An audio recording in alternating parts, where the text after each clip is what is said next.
Hey everybody, it's Maria, and today I wanted to show you some books that I'm planning on getting to this summer that are books I'm wanting to pick up because I've really enjoyed other things that the author has written.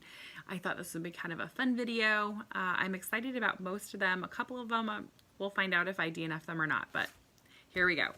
First up is Agatha Christie's The Murder of Roger Ackroyd. I picked this copy up at Half Price Books like ages ago. I've liked most of the Agatha Christie books that I've read. I'm not a huge mystery person. I enjoyed And Then There Were None quite a bit. The Murder on the Orient Express was pretty good as well.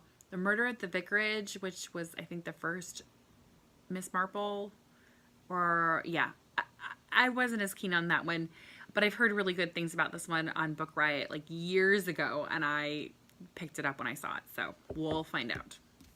Next up, I've actually listened to part of this on audio, and I gave it up because I had to go back to the library.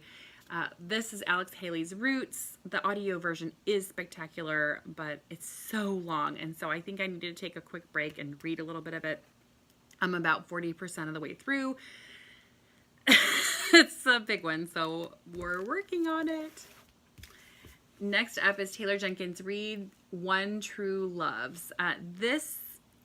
Taylor Jenkins Reid wrote Maybe in Another Life, as well as The Seven Husbands of Evelyn Hugo, which I really enjoyed both of them quite a bit. She kind of reminds me of the way I felt when I read Leanne Moriarty's books.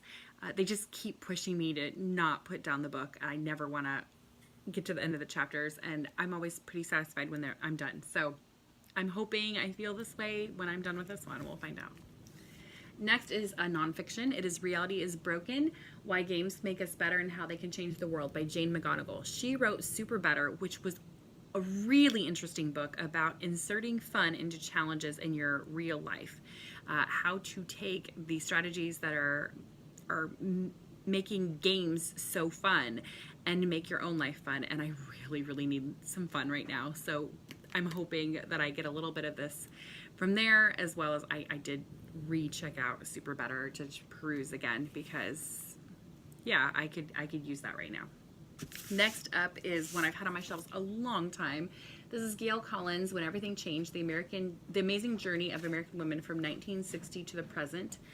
She wrote America's Women, which I really liked. That one went up through, I guess, 1960s.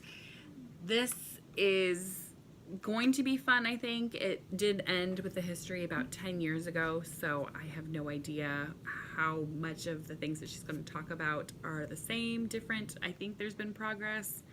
I know we've had some setbacks, but I'm excited to look at what she's written. Next is Andy Weir's Artemis. This is the follow-up. Well, not follow-up. It's the same person who wrote The Martian, which I really liked. My husband did read this one. I gave it to him for Christmas. Out, please.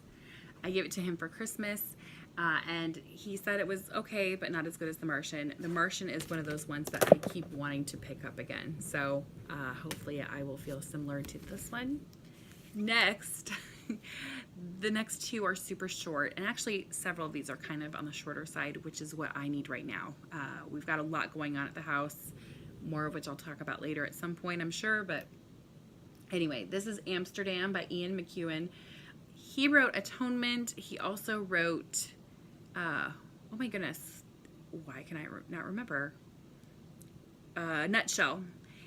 Which was like a Hamlet retelling, but it was told from the perspective of a fetus in modern day, and I really loved that one. I keep looking on used bookshelves for that one because that was good, and I wanted to underline it, and I definitely will be rereading this. Ian Mcewan, I think, has an interesting writing style. I've watched Atonement. I have not read it. This one actually is the winner of the 1998 Booker Prize, and I love how short it is. Nutshell was also pretty short, but he packs a good punch, and he twists your brain so much. I love it. And finally is what I'm hoping is a standalone, because I just can't with series right now unless they're ones I've already read. This is Neal Shusterman's novel called Full Tilt. Shusterman is the same person who wrote the Scythe, first two books of Scythe and Thunderhead. There's one more book coming from what I hear, so I'm excited about that. But Shusterman is another one that I really want to get more to.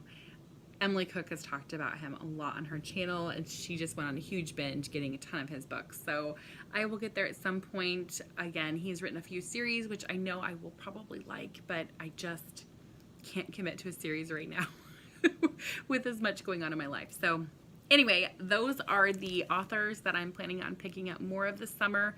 I know I'll throw in another Steinbeck, but I would love to hear more from you. What are authors that you kind of always want to read more of and you haven't gotten to that you thought maybe you should put on your list? So I will talk to you all later. I hope you're having a great spring, almost summer day. Bye.